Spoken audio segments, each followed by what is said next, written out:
Et dans notre grand angle, nous allons nous intéresser à la situation de la pandémie de Covid-19 en Afrique et plus particulièrement à la vaccination. L'Afrique n'a reçu pour l'instant que 2% de tous les vaccins administrés à l'échelle mondiale. Une vaccination fortement ralentie, les livraisons de vaccins sont quasiment à l'arrêt. L'ONU et l'OMS tirent la sonnette d'alarme. On va essayer de comprendre et voir comment faire face à cette situation avec nos deux invités. Anne Sénéquier, bonsoir. Vous êtes médecin et coordinatrice observatoire de la santé mondiale à l'Institut Iris. Merci d'être avec nous. Merci, et le docteur Richard Mihigo, responsable des urgences et des vaccins au bureau de l'OMS Afrique, en direct également avec nous. Merci également. Alors, pour que l'on comprenne un petit peu la situation, où en est-on actuellement de l'épidémie sur le continent africain? Quels sont notamment les principaux pays touchés? Si on doit faire un petit état des lieux. Ce qui marque la grande particularité du continent africain, finalement, c'est le fait d'avoir été relativement épargné par la pandémie par rapport aux autres continents. Longtemps, on n'a pas eu de vague cataclysmique et c'est ce qu'on redoutait énormément au début de la pandémie. Et ça a été une agréable surprise, finalement, de constater la résilience du continent africain, du fait de la moyenne d'âge très, très basse de la population, avec une moyenne d'âge de 19 ans, et qui permettait justement d'avoir beaucoup de cas asymptomatiques. Alors c'est vrai que les chiffres officiels, je pense, sous-estiment largement les contaminations. On manque de tests de temps en temps. Il y a beaucoup de cas asymptomatiques qui ne sont pas testés non plus. Donc on n'est pas complètement sur les chiffres, mais on voit aussi par rapport au système de santé et par rapport à une mortalité qui n'est pas trop importante. Richard Mihigo, en ce qui concerne la vaccination, 24 millions d'Africains ont reçu la première dose, 5,5 millions les deux. C'est assez peu pour l'instant. Oui, bonsoir et merci pour votre invitation. Absolument, c'est insignifiant comme vous l'avez dit. Ça nous donne une proportion d'environ 1,72 personnes vaccinées pour 100 personnes. C'est largement insuffisant aux ambitions que nous avions au début de l'année avec l'initiative COVAX. Et je pense qu'il est grand temps que la cadence puisse s'accélérer également en Afrique pour avoir des niveaux de vaccination comparables aux autres parties du monde. Et bien justement, je vous propose qu'on aille sur le terrain, voir comment ça se passe, ce début de campagne de vaccination. Exemple en Côte d'Ivoire avec ce reportage de Christelle Pire. Cela fait plus de 2 heures que Bakayoko Koroko, 62 ans, attend de pouvoir se faire vacciner. Plusieurs de ses proches ont déjà eu leur première dose, ce qui a fini par le convaincre. Ceux qui sont déjà passés, on se donne des renseignements, il n'y a rien, il n'y a pas un effet secondaire. Je me suis dit, après le mois de carême, je vais venir faire ma dose. Bakayoko répond à un questionnaire de santé et quelques minutes plus tard, c'est la piqûre. Ça va. Pour le moment, ça va. Je ne sens rien comme douleur. Dans ce quartier populaire d'Abidjan, depuis une dizaine de jours, environ 200 personnes défilent quotidiennement dans ce poste avancé de vaccination. Le poste avancé nous aide beaucoup parce que là, la population, nous sommes au sein de la population et c'est plus facile de venir faire rapidement la vaccination avant de s'occuper, d'aller à leurs occupations. Mais à quelques encablures de là, tous les habitants du quartier ne sont pas encore convaincus. Quand les personnes parlent de ça, il y a d'autres qui le critiquent, il y a d'autres aussi qui parlent bien de ça. Donc nous ne savions pas au juste quelle est la position du vaccin. Il est bon ou pas, nous, on n'a pas encore fait le vaccin. Il y a eu des morts, disons, dans d'autres pays. Le taux de mortalité est peu. Mais une mort, c'est une mort, ça fait peur aussi. Donc de ce fait-là, ça fait que je suis un peu réticent.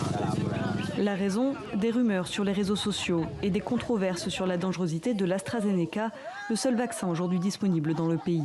Tout cela a contribué à alimenter la défiance des Ivoiriens contre la vaccination. Mais selon les autorités sanitaires, après un début plutôt lent, la campagne s'est accélérée, passant de 3 000 à plus de 10 000 doses par jour. Comme la campagne qui avait commencé avait du mal à atteindre le niveau qu'on escomptait, on a intensifié la campagne, c'est-à-dire on a mis plus de moyens dans la campagne, de telle sorte que tous les districts sanitaires à l'intérieur du pays vaccinaient. Et aujourd'hui, je pense que nous avons atteint quand même un bon rythme. Je dirais que nous avons atteint le rythme de croisière. À terme, la Côte d'Ivoire souhaite vacciner au moins 60% de sa population grâce au mécanisme COVAX, à des dons de pays étrangers et à des achats du gouvernement ivoirien. Anne Sénéquier, il y a effectivement la défiance de la population, on vient de le voir, c'est une des causes de cette non-vaccination, mais il y a beaucoup d'autres causes. Hein. Les livraisons de vaccins sur le continent africain, elles ne se font pas spécialement très bien actuellement. Non, c'est vrai, il y a plusieurs causes. Je pense que la mésinformation et les réseaux sociaux sont très importants. On l'avait déjà vu à petite échelle régionale avec Ebola en 2014. Et aujourd'hui, c'est vrai qu'au niveau pandémique, tous les continents sont touchés par cette mésinformation. Après, sur le système COVAX, on était parti de cette idée bonne et intéressante de bien commun de l'humanité sur ce vaccin. Et en fait, on se rend compte que dès que les pays occidentaux et à haut revenu ont eu la possibilité de le faire, ils ont précommandé des doses de vaccins et bien souvent au-delà de ce qui était nécessaire et ce qui a justement formé aussi un goulot d'étranglement pour finalement ne pas avoir assez de doses pour générer la protection de la totalité des personnes vulnérables à travers le monde. Richard Mihigo, comment on explique justement que le système COVAX ne fonctionne pas très bien actuellement en Afrique? Il y a notamment l'Inde qui ne redistribue pas spécialement ses vaccins, mais il y a aussi le coût financier. Disons que ce n'est pas uniquement en Afrique, hein. C'est-à-dire que le système COVAX, effectivement, pour le moment, est plus ou moins à l'arrêt à cause de cette première dépendance qu'on avait particulièrement avec le Serum Institute of India, qui produit le vaccin d'AstraZeneca. Il est clair que la stratégie future est de diversifier l'agenda ou le portfolio des vaccins. Et on a vu ces dernières semaines des accords importants qui ont été passés avec notamment Moderna pour 500 millions de doses, Novavax pour 300 millions et d'ailleurs aujourd'hui un accord qui a été signé avec Johnson & Johnson. Donc je pense que la diversification de l'offre à travers COVAX à l'avenir va essayer certainement de lever ce problème de dépendance envers un seul producteur.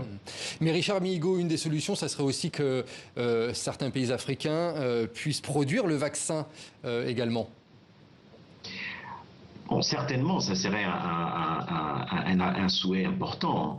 Mais comme on le sait, pour la production des vaccins est une entreprise assez lourde à mettre en œuvre.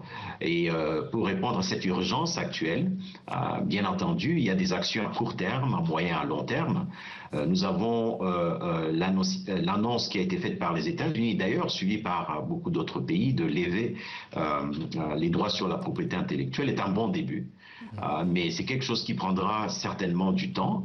Et je pense que cette pandémie a clairement démontré comment l'Afrique était mal préparée pour ce qui concerne la sécurité sanitaire au niveau régional. Et je pense que l'agenda de fabrication de vaccins en Afrique est quelque chose que nous devrons prendre extrêmement au sérieux. Anne Sénéquier, concrètement, pour compléter ce que dit Richard Mihigo, qu'est-ce qu'il faudrait faire maintenant dans les prochaines semaines, les prochains mois, pour que ça s'accélère, cette vaccination sur le continent africain ? Aujourd'hui, effectivement, il y a cette diversification du portefeuille vaccinal, comme vient de dire mon confrère. Il y a effectivement cette levée des brevets. Il y a 3 industries sur le continent africain qui sont prêts à produire du vaccin. Alors quand on dit qu'ils sont prêts, ça ne veut pas dire que les vaccins pourront sortir demain. Mais effectivement, ça risque de prendre à peu près une demi-année. Donc c'est vrai que ça problématise. Et je pense qu'il faut aussi commencer à mettre en action cette coopération et cette solidarité internationale que tout le monde évoque et que personne ne fait. On l'a vu finalement à travers aussi la géopolitique des vaccins, puisque les pays occidentaux n'ont pas partagé ces vaccins. Et c'est ce qu'ont fait finalement l'Afrique et la Russie et la Chine en justement proposant ces vaccins sur le continent africain. Mais pour aller dans votre sens, l'Organisation mondiale de la santé appelle aujourd'hui à la solidarité internationale. Où est-ce que ça bloque ? C'est ça qu'on ne comprend pas en fait. Tout le monde veut aller dans le même sens, mais ça bloque. Tout le monde est d'accord pour prêter main forte à son voisin à partir du moment où ils auront fini de vacciner leur propre population. Et aujourd'hui, on a vu l'appel de l'OMS qui demande aux pays occidentaux de ne pas commencer la vaccination des enfants, mais plutôt de dispatcher ces doses surnuméraires sur les pays qui n'ont pas encore commencé la vaccination. Il y a des pays qui n'ont pas encore commencé la vaccination de leur population. Et ça, c'est pas possible. C'est pas humain, mais c'est aussi pas pertinent au niveau sanitaire. Parce qu'en laissant circuler le virus, que ce soit en Afrique ou ailleurs, finalement, on voit qu'on risque l'émergence d'un nouveau variant qui reviendra de toute façon problématiser la situation ailleurs. On le disait au début, la crise indienne a quand même accéléré. Absolument, la crise indienne a été très dommageable pour l'Inde bien sûr, mais aussi pour l'Afrique, puisque comme le disait mon confrère, c'est 75% des doses COVAX à destination de l'Afrique qui partaient de l'Inde. Richard Mihigo, 40% de la population africaine vaccinée d'ici la fin de l'année, c'est l'objectif affiché. On en est très très loin. Est-ce que ça va être un objectif difficile à tenir selon vous ? Bon, c'est clair qu'avec cette situation, la crise que nous sommes en train de vivre avec la production en Inde, ça va être extrêmement difficile.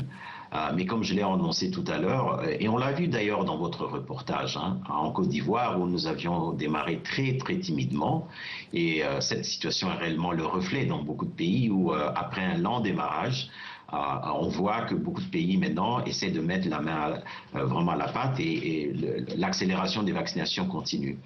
Mais pour arriver effectivement à l'objectif de 40%, il faudra absolument qu'on ait des vaccins. Donc tant qu'il n'y aura pas de vaccins, ça va être extrêmement difficile d'y arriver. Et j'annonce qu'aujourd'hui, la France et l'Allemagne ont décidé d'offrir et de donner plusieurs millions de doses au programme COVAX. Donc ça va peut-être être un coup d'accélérateur également. C'est une petite goutte d'eau qui est nécessaire malgré tout, mais c'est vrai qu'aujourd'hui c'est pas suffisant. Et l'objectif, 40% concrètement, on n'y sera pas. L'objectif de COVAX est de vacciner 27% de la population à la fin de 2021. On voit déjà bien qu'on n'arrive pas à suivre le calendrier.